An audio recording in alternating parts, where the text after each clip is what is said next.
Olá, muito bom dia para quem é do dia, boa tarde para quem é da tarde, boa noite para quem é da noite. Eu sou o Fábio Nasa, apresentador da série Apometria Porque Sim, Apometria Porque Não e da série Apometria Estudo de Casos. Roda a vinheta.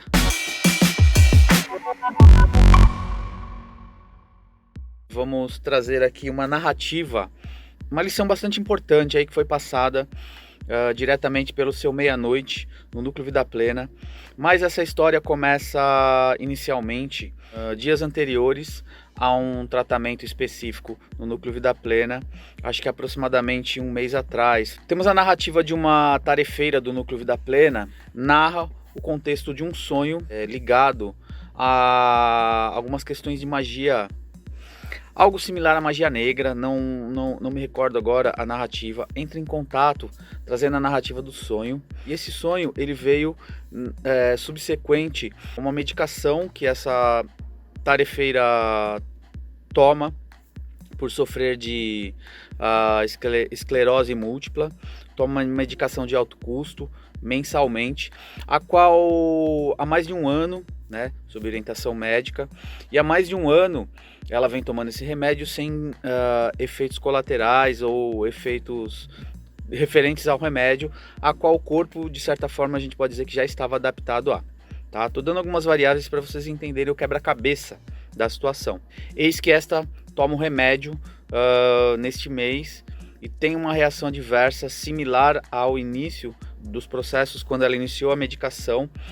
E a posterior, então, tem o sonho e entra em contato para ver se havia alguma correlação, tal. A gente acaba trocando figurinhas de algumas questões. Não costumo ter resposta para tudo, mas eu brinco que vai para a caixinha do vou pensar. Curiosamente, ou não, dentro do nosso quebra-cabeça, nós temos então um trabalho voltado ao um dia de atendimento dos tarefeiros. Na verdade, não foi um dia de atendimento dos tarefeiros, nós montamos uma mesa específica com um corpo mediúnico específico, a qual nem todos sabiam. Na verdade, ninguém sabia desse enredo, uma pessoa só e a pessoa que toma a medicação. Abrimos o campo, tínhamos campo de trabalho, 2 pessoas especializadas em elementos cristais e minerais, tá? Ao abrirmos a frequência, então, para rastrear se havia alguma correlação com o sonho, eu pedi que a pessoa trouxesse a caixinha do remédio para que nós tivéssemos uma possibilidade de rastreamento da situação em si, para ver se havia alguma conexão dos sintomas com ou alguma associação livre. Então eis que o Guardião Meia-Noite se manifesta, já trazendo um aprendizado interessante, que é um processo que vem a posteriori agora de ensinamento de uma adaptação psíquica, onde ele sofre um processo de incorporação de um espírito no astral, que acopla nele, e dele é acoplado em mim, no caso, que estava transmitindo a informação, como médium, estava brincando de médium naquele dia, porque as informações que ele precisava passar não era da área de especialidade dele. Então a gente já tem um ensinamento aqui, tá? Dos espíritos terem as suas áreas de atuação. Ele precisava explicar algumas questões que eram da instância dele e outras que não.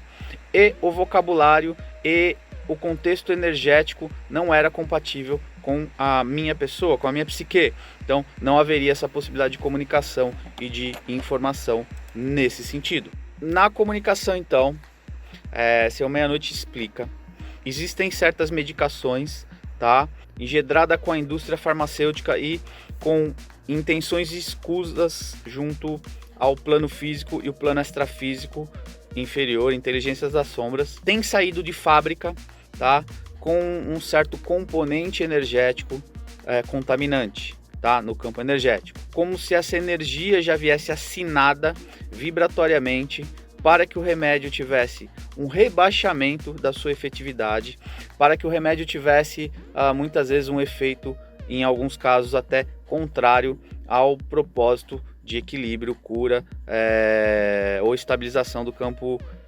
energético, físico, vibratório do indivíduo.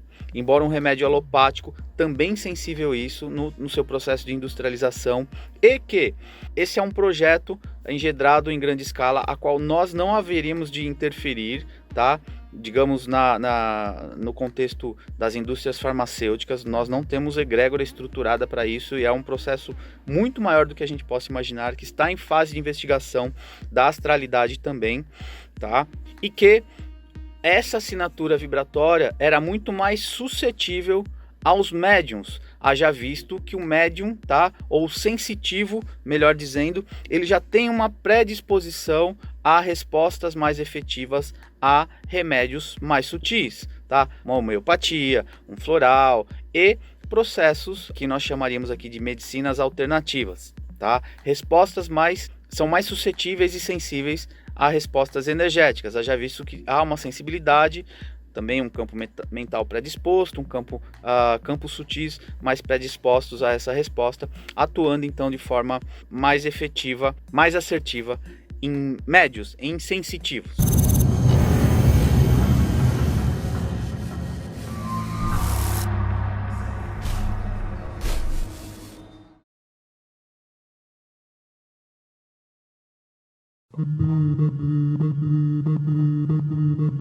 Todo el mundo está aterrado, es una paranoia global, colectiva, nadie sabe quién tiene o quién no tiene la gripe porcina, ¿no?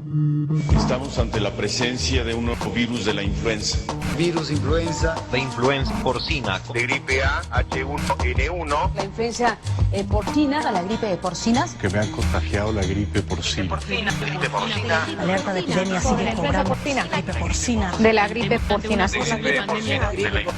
Que el virus de la influenza eleva su nivel de alerta de 3 a 4. Pasamos a la fase 5. Aumentar a fase 6. Estamos preocupados porque no nos hablan con la verdad.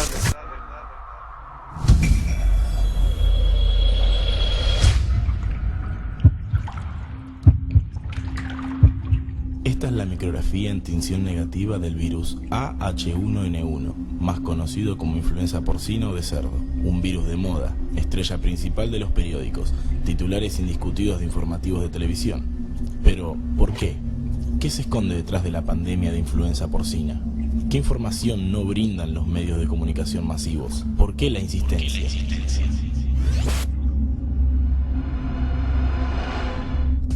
Mayo de 1997. En Hong Kong se descubre el primer caso humano afectado por la gripe A, del subtipo H5N1, más conocido como gripe aviar o de ave. Diciembre de 1997. La gripe aviar había infectado a 18 personas y causado la muerte de otras 6. Febrero de 2003. Un brote de gripe aviar en Hong Kong concluyó en 2 casos positivos y una muerte contagiados por su contacto directo con aves. Mediados de 2005.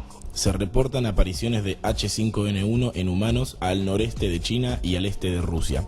Septiembre de 2005. Desde Ginebra, Suiza, la Organización Mundial de la Salud advierte que el número de personas que podría morir por una eventual epidemia de gripe aviar y humana podría llegar a los 7.4 millones. Octubre de 2005. Se confirma el primer caso de H5N1 en un loro en Gran Bretaña. Noviembre de 2005. George Bush, por entonces presidente de Estados Unidos de América, visita la sede del Instituto Nacional de Salud en Maryland, vaticinando que tan solo en Estados Unidos morirán de gripe aviar 2 millones de personas. Junio de 2006. Trascendió que expertos de la Organización Mundial de la Salud consideran muy probable que se haya dado el primer caso de transmisión entre humanos en Sumatra, donde 8 miembros resultaron infectados pero ninguno murió. Julio de 2006. Se confirma el primer caso de gripe aviar en un ave en España. Julio de 2009. Ya nadie habla de la gripe aviar. ¿Sabe qué medida adoptó el gobierno de los Estados Unidos el 2 de noviembre de 2005 cuando afirmaron que tan solo en su país habría 2 millones de muertos a causa de la gripe aviar? Ese día, George Bush aprobó una partida presupuestaria de $7.100 millones para planes de prevención y adquisición de medicamentos, de los cuales $1.200 millones estaban destinados a elaborar y adquirir 20 millones de dosis de la actual vacuna contra la cepa H5N1. 20 millones de dosis.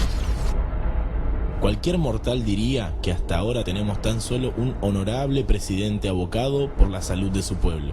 Nada raro. Nada raro. Año 1996. La compañía biofarmacéutica norteamericana Gilead Sciences patenta el Tamiflu como medicamento contra varios tipos de gripes. Año 1997. Donald Rumsfeld, miembro del directorio de Gilead Sciences desde 1988, es nombrado como presidente del directorio de la compañía. Un consejo: recuerde ese nombre. En ese mismo año, la compañía de Donald Rumsfeld llegó a un acuerdo con el laboratorio multinacional suizo Roche para fabricar y distribuir el Tamiflu hasta el año 2016 a cambio de una comisión del 10% de las ventas totales. Donald Rumsfeld presidió el directorio de Gilead Sciences hasta el 2001. Y adivine por qué se retiró. Fue nombrado secretario de Defensa en la asunción de la primera presidencia de George W. Bush, el mismo honorable presidente abocado por la salud de su pueblo, que en el 2005 aprobó un presupuesto del cual 1.200 millones estaban destinados a la ex compañía de Rumsfeld para elaborar 20 millones de dosis de Tamiflu, con el fin de evitar las supuestas 2 millones de muertes en Estados Unidos a causa de la gripe aviar. Pero ¿sabe cuántos muertos hubo en Estados Unidos a causa de la gripe aviar según la Organización Mundial de la Salud? ¿2 millones? No, 0. Según estadísticas de la Organización Mundial de la Salud, ¿sabe cuántas víctimas fatales se llevó la gripe aviar entre el año 2003 y el año 2009? ¿7.4 millones? No, 272, lo que establece un promedio de defunción de 39 habitantes por año. ¿Parece mucho? ¿Sabía que la gripe común mata a 500.000 de personas por año en el mundo? Literalmente, según National Safety Council, una persona tenía más riesgos de morir electrificado por un rayo que por influenza H5N1. Pero igual ya no importa. Hoy ya nadie habla de la gripe aviar. Hoy las diferentes sociedades están padeciendo el impacto paranoico y abusivo de la nueva epidemia de moda, la gripe porcina. Según la Organización Mundial de la Salud, al día 30 de junio del 2009, la influenza AH1N1 causó 382 muertos en todo el mundo. Analicemos las cifras mundiales de otras enfermedades. Actualmente, en el mundo mueren cada año 2 millones de personas a causa de la malaria. Muertes que se podrían evitar tan solo con un mosquitero. Mueren cada año 2 millones de niños a causa de la diarrea. Muertes que se podrían evitar con un suero oral de 25 centavos de dólar. Mueren cada año 10 millones de personas a causa de enfermedades curables como el sarampión o la neumonía. ¿Cuántas de estas muertes encabezan titulares? Ninguna. Hablemos de cifras argentinas, en donde el número de víctimas fatales por influenza porcina asciende a 82, según el informe brindado por el Ministerio de Salud el día 9 de julio del 2009. En la República Argentina, según el Instituto Nacional de Estadísticas y Censos, entre los años 2004 y 2006 se notificaron 3.715.730 casos de gripe y neumonía, de los cuales 45.270 casos resultaron mortales. Esto establece un promedio de 15.090 muertes por año a causa de enfermedades respiratorias conocidas o comunes. ¿Cuántas de estas muertes encabezan titulares? Exacto, ninguna. Sin embargo, la insistencia mediática con la gripe porcina pareciera inagotable. Pero, ¿por qué? A esta altura debería estar bastante claro. ¿Recuerdan que en el año 1996 la compañía biofarmacéutica norteamericana Gilead Sciences, presidida años después por el simpático Donald Rumsfeld, patenta el Tamiflu como medicamento contra varios tipos de gripes? Adivinen. Casualmente el Tamiflu es uno de los 2 fármacos recomendados por la Organización Mundial de la Salud para combatir a la gripe porcina. ¿Y qué mejor manera de comercializarlo que generar una necesidad en base al miedo y a la paranoia en la sociedad? Si todavía no está claro, miremos la evolución de las acciones de Roche del 23 al 29 de abril del 2009. Un aumento más que considerable para solo 5 días, ¿no? Por cierto, ¿sabía que el Tamiflu tiene efectos secundarios psicológicos y psiquiátricos? La Administración de Fármacos y Alimentos investigó cerca de 600 casos de personas tratadas con Tamiflu que mostraron efectos secundarios neuropsicológicos. Según Luis Proaño, médico ecuatoriano, los síntomas más severos incluyeron convulsiones y delirios graves. En Japón, 14 muertes infantiles y de adolescentes a causa de infecciones cerebrales llevó a su gobierno a prohibir el Tamiflu durante el año 2007. Durante la campaña masiva de vacunación contra la influenza porcina del año 2009, en tan solo 6 meses, víctimas que sufrieron parálisis provocada por la vacuna presentaron demandas que alcanzaron los 1.3 billones de dólares. La justicia culpó a la vacuna por 25 muertes. Incluso jóvenes saludables de 20 años terminaron parapléjicos. ¿Tan difícil es entender qué se esconde detrás de la influenza porcina? Actuemos activamente, pero nunca perdamos la cordura.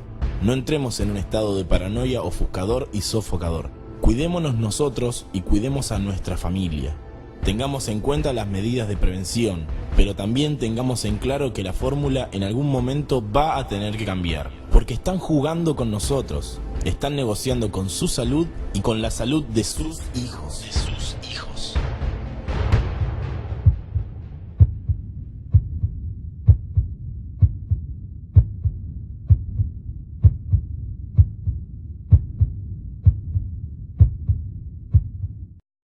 Então, se nós temos uma assinatura energética, tá, num remédio alopático, embora ele seja projetado para atuar normalmente, né, de fora para dentro, atuar no físico e isso vai repercutir nos outros corpos, o campo energético sutil deste remédio, estando contaminado, tá, vai, de certa forma, provocar aí um efeito não muito efetivo. Não sei se me faço claro a lógica que nos foi explicada pelo senhor Meia-Noite. Dentro desse enredo, o que ele explica é que nós não temos condição de paralisar esse processo. Não dá para mensurar quais são os remédios que vêm com esse elemento contaminante, tá? Com essa faixa vibratória impregnada devido à industrialização, devido ao excesso a intenção de comercialização escusa e assim por diante, tá?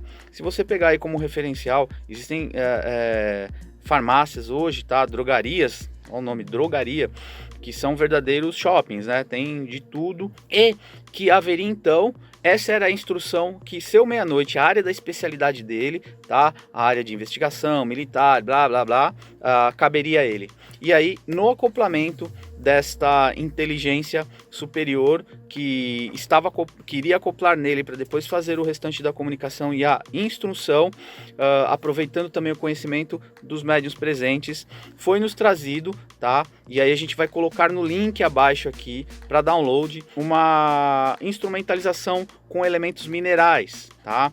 Para que fique aconselhado foi que nós tivéssemos uma caixinha em casa que alocasse os nossos remédios, tá? Todo mundo tem lá seu antigripal, seu remédio para estômago. Isso é meio cultural, não sei se é do brasileiro ou da humanidade na atualidade. Todo mundo costuma ter a sua gavetinha de remédio e que esses elementos minerais estivessem então soltos lá dentro da caixinha ou num pirizinho, num copo, sem grandes ritualísticas. Por quê? Esta orientação é para que se popularize essa instrumentalização, para que você, independente da sua crença, possa ter uma espécie de um campo de proteção e elementos que possam anular essas energias, sem também interferir no princípio ativo energético positivo, tá? Porque o remédio também pode conter um componente energético de ordem positiva, tá? Então, o objetivo não é retirar a qualidade energética positiva, tá? Em outros campos sutis que o remédio possa possuir e que possamos anular a interferência ou neutralizar, tá?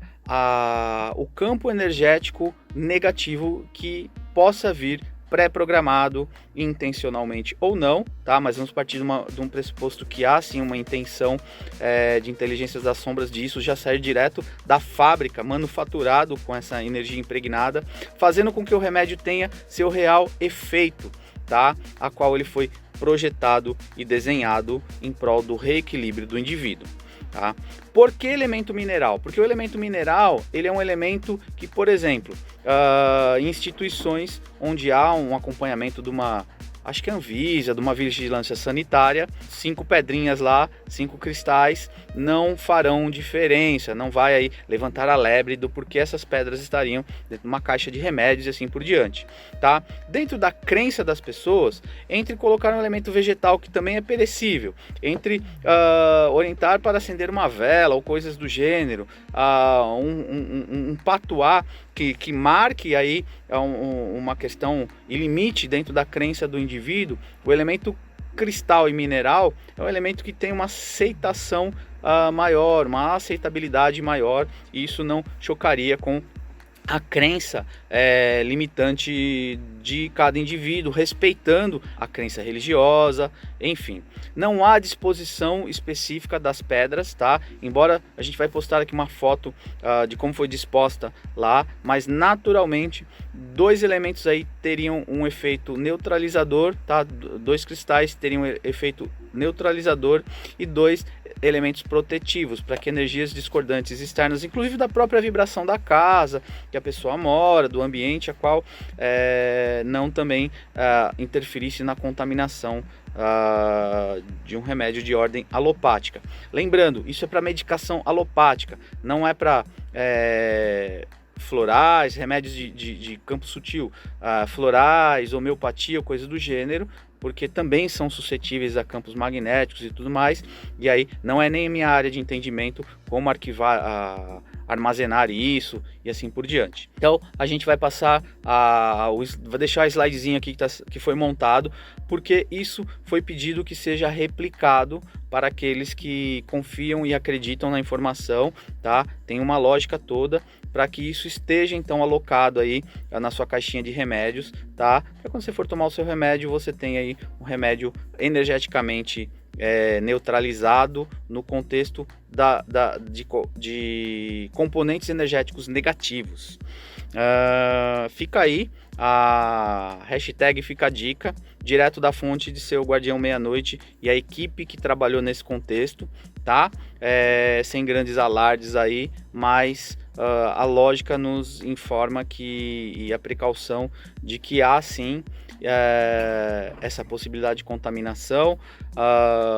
É um projeto que faz todo sentido, tá?